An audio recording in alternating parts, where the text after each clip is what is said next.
Hey there. We all dread checking accounts when the balance hits zero. It's the personal debt panic. That stress is heavy. But what happens when it's not just a person, but a whole nation that's running completely out of the cash flow? It's a bigger disaster. Can an entire country, with all of its massive armies and citizens and resources and fancy infrastructure, just actually go bankrupt? The simple answer is no, not in the way your small business or big corporation could ever just actually truly file for Chapter 11 protection. However, what they can do, and what they absolutely have done many times throughout the world's true history, is choose to default on their big government debts. That's when the big investors and banks who loaned all the money suddenly get a major, shocking financial haircut. We're talking about real, deep, painful, massive loss. But who actually loses out when a major government refuses to make the payment on its own official bonds? It's not just the big institutions that lose. It's your city pension fund, it's your neighbor's own retirement nest egg, it's international trade, it's global financial chaos. It spreads very quickly. So stick around, because we're breaking down the shocking domino effect of an entire country that chooses to truly tear up its own IOU. We'll look at why they choose to default, who they owe the huge amounts of money to, and what happens next when the whole global music stops playing completely. Because a country's debt isn't just a simple accounting issue that stays on the spreadsheets, it can shatter the regular lives of millions of normal citizens. It's a story of tough decisions, high-stakes negotiations, and global ripple effects that you definitely need to truly understand. So let's get the core thing absolutely straight. A country can't technically file for official bankruptcy like a big company. It cannot legally be liquidated. There's no global financial court that can ever legally force a nation-state to sell off its own assets, like its roads or monuments or public utility grid. The closest comparison we can actually find is a process called sovereign default. That is the official term you should absolutely know in finance right now. Default simply means the government is officially failing to make a scheduled full payment on its bonds or its major loans, usually international ones for sure. It happens when a nation's debt load becomes far too big compared to all the money it can efficiently raise through its own powerful taxation or exports. It's a massive economic traffic jam. Do we fund our schools, hospitals, police, and the entire public utility services, or do we pay the high rate on the official bonds? When a nation truly defaults, its credit is absolutely ruined. No one will officially lend them any more money, and that's why this is a major problem for them. So, the decision to default is never ever taken lightly. It's an absolute last resort. To really truly understand the concept and all the painful ripple effects of a default, we need to totally switch gears, and we'll use a basic analogy.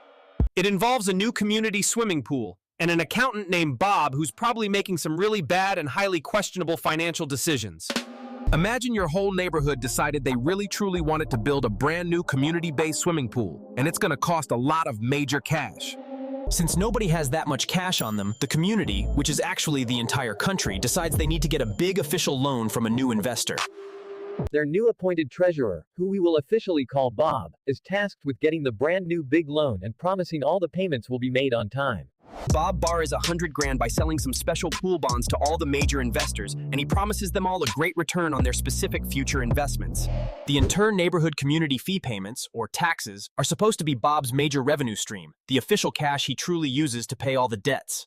These official pool bonds represent the neighborhood's sovereign official debt, and the fees they pay represent all the official national revenue of the country. But then, something truly terrible actually happens. Treasurer Bob gets a little too ambitious and starts spending all the official money. When the first official bond payment is due, Bob finds the entire kitty is actually empty. If the entire community fees can't cover the total payment, Bob has to default. He can't officially be forced to truly pay, so he just officially doesn't. That's the exact basic mechanics of a government default. But in the real world, it involves 5 very clear steps that turn all of a country's major financial problems into a total global crisis that we all must understand in this system.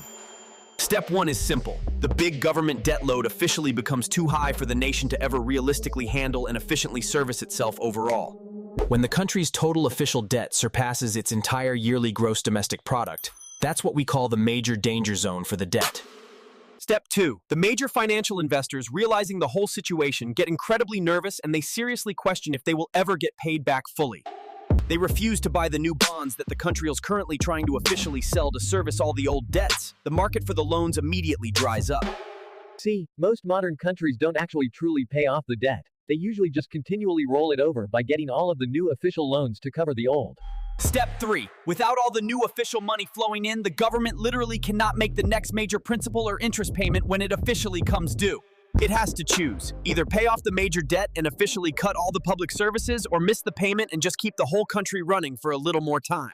When the country misses that one critical deadline, it is officially declared to be in sovereign default. That's the moment the whole global financial system takes a major hit. Step 4. The bondholders, the people who actually bought the official debt, now officially scramble to try and legally recover all the money that they officially gave to them.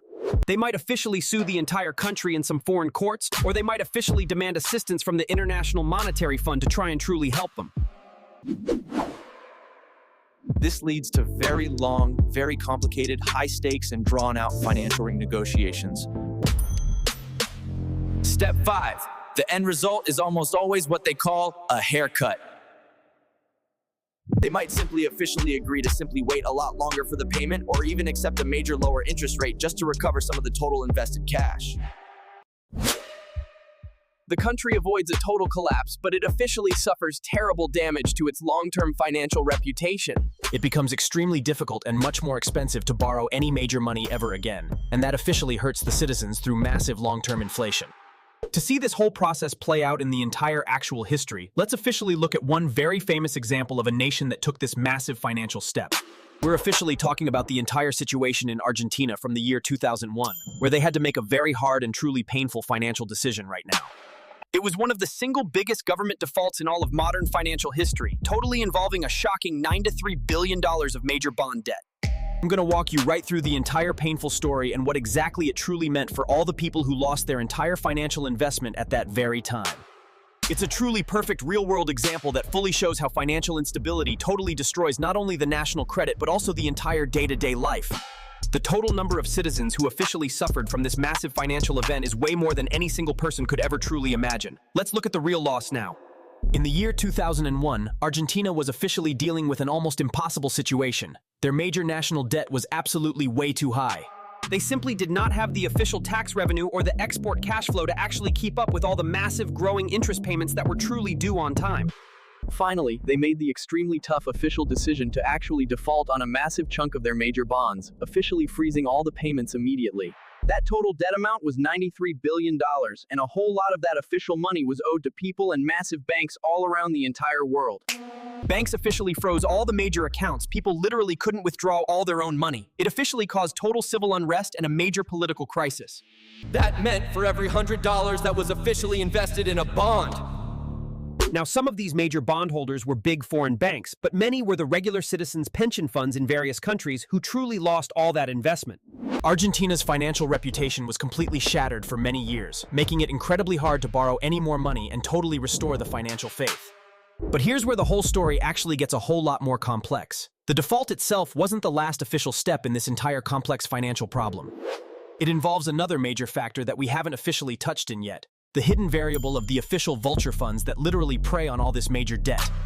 So, let's talk about a major player in this official system that is incredibly controversial: the vulture funds that literally prey on all the sovereign debt. These are actually special hedge funds that only specialize in buying a major defaulted government's bond debt at a massive, incredibly cheap discount and major rate.